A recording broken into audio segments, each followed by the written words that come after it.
Selamat pagi Bapak Ibu Saudara yang dikasihi oleh Tuhan.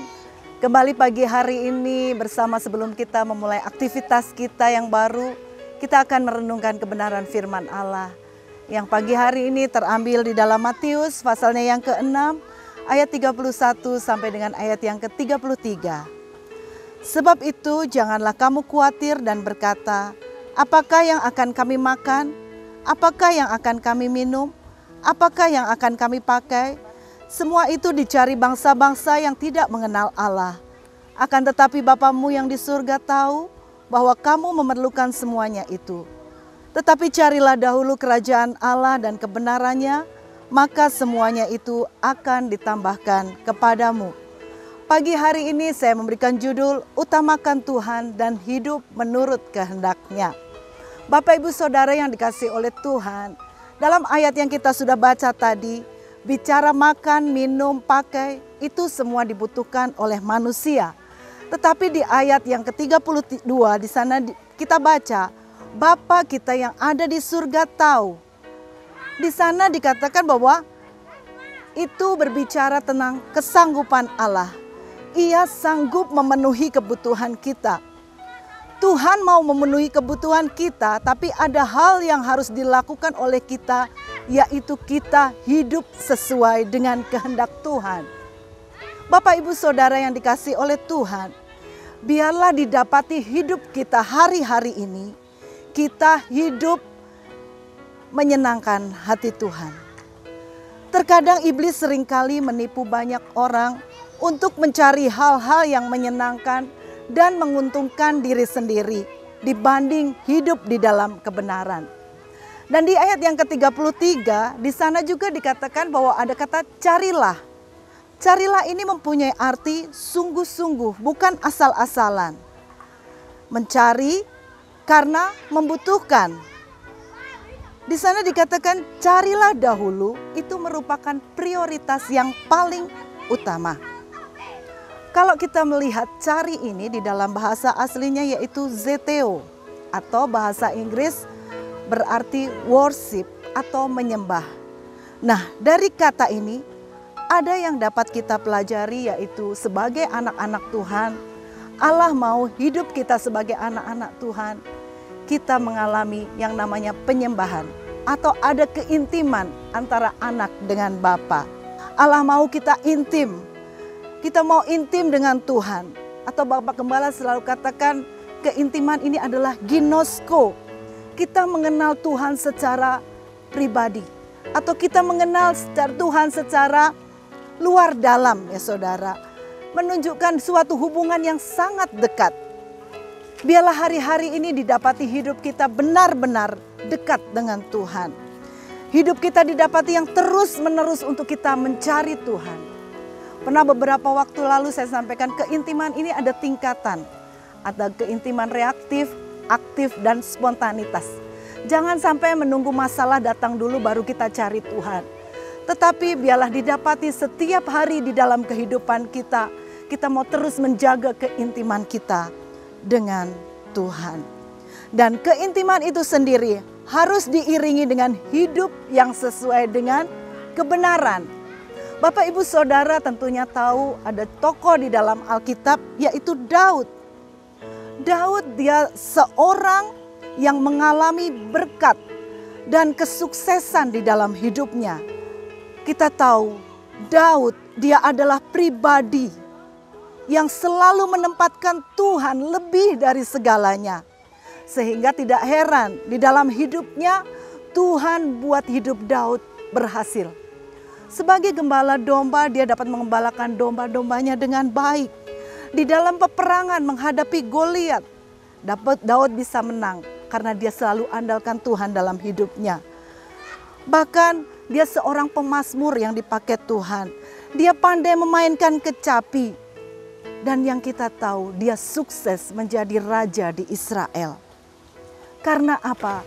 Daud dia selalu menomorsatukan Tuhan. Daud selalu mengutamakan Tuhan di dalam hidupnya. Maka segala berkat Tuhan curahkan di dalam kehidupan Daud. Bapak Ibu Saudara yang dikasihi oleh Tuhan, bukan perkara yang sukar untuk Tuhan bukakan tingkap-tingkap langit memberkati kita. Tetapi Tuhan mau kita punya urutan yang benar. Cari dahulu kerajaan Allah dan kebenarannya. Jangan terbalik. Seringkali di dalam kehidupan kita manusia, kita mencari segala sesuatu terlebih dahulu. Kita mencari rezeki ke sana kemari. Setelah kita gagal, kita sakit, kita ditipu orang, baru kita mencari Tuhan.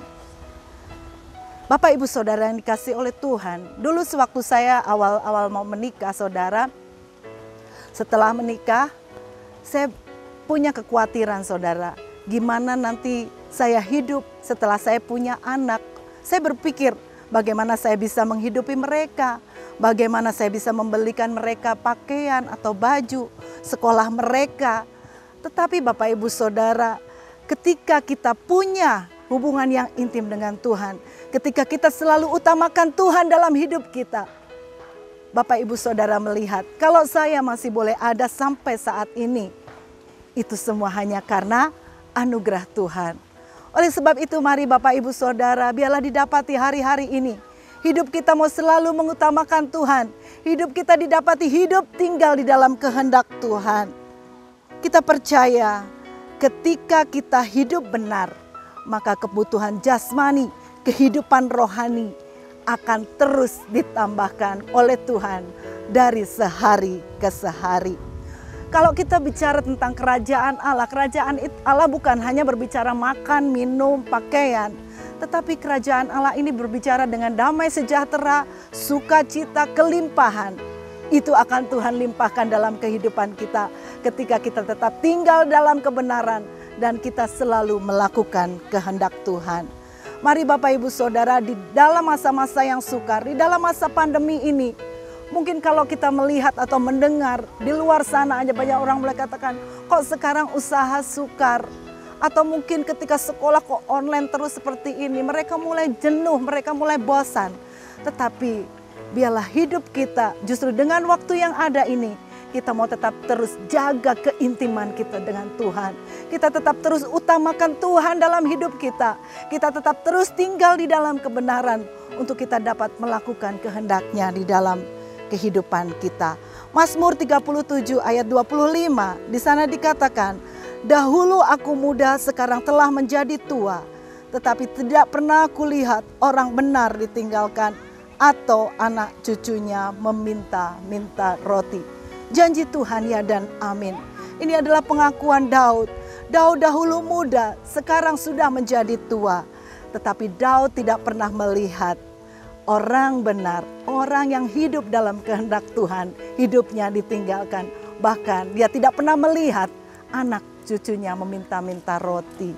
Janji Tuhan buat Daud itu juga berlaku di dalam kehidupan saya, juga Bapak Ibu Saudara. Oleh sebab itu biarlah kita mau tetap tinggal dalam kebenaran. Sebagai ayat yang terakhir di dalam 1 Korintus 2 ayat yang ke-9.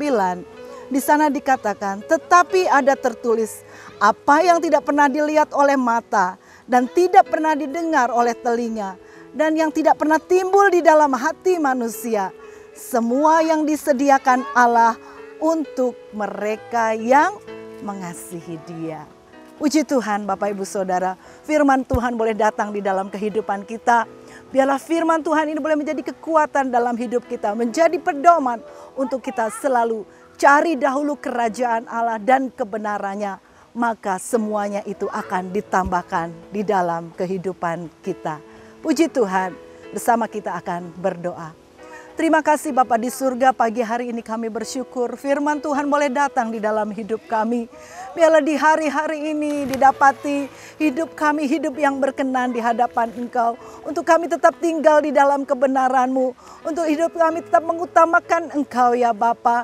Sehingga Tuhan kerajaan-Mu itu nyata di dalam hidup kami. Berkat-berkat-Mu Engkau limpahkan dalam hidup kami ya Bapa. Mari Bapa pagi hari ini kami berdoa buat bangsa dan negara kami. Apapun yang sedang dialami, kami percaya bangsa kami ada di dalam hati-Mu, bangsa kami ada di dalam rencana rencana-Mu Tuhan. Kami mau berkati pemerintahan bangsa kami. Tuhan berikan hikmat marifat yang daripada Tuhan. Agar setiap apapun keputusan yang mereka ambil, semua itu boleh sesuai dengan kehendak Tuhan. Terlebih mengalami Tuhan menghadapi masa pandemi ini. Tuhan berikan kekuatan, Tuhan berikan kesehatan kepada mereka Tuhan. Terima kasih terlebih Tuhan hikmat-Mu nyata atas pemerintahan bangsa kami. Berkati juga Tuhan setiap sidang jemaat Tuhan. Kalau mungkin hari-hari ini ada di antara mereka sedang sakit, mari Tuhan kami tetap percaya kuasa-Mu tetap nyata. Mujizat-Mu tetap Engkau kerjakan dalam kehidupan mereka. Yang terbaring sakit di rumah sakit dalam nama Yesus Tuhan jamah berikan kesembuhan. Yang lemah Tuhan berikan kekuatan. Yang susah Tuhan berikan penghiburan. Ajar kepada setiap kami umat-umat-Mu untuk tetap kami mengutamakan Engkau dalam hidup kami. Untuk kami tetap hidup di dalam kehendak-Mu ya Bapa. Berkati juga gereja Tuhan GPDJ OTW yang ada. Mulai dari Bapak Gembala, Ibu Gembala. Tuhan senantiasa berikan kekuatan, kesehatan, hikmat Allah. Urapan Allah turun atas hamba-Mu. Sehingga terus Engkau singkapkan rahasia kebenaran firman-Mu. Tuhan yang memampukan mereka di dalam mengembalakan sidang jemaat yang sudah dipercayakan kepada hamba-Mu.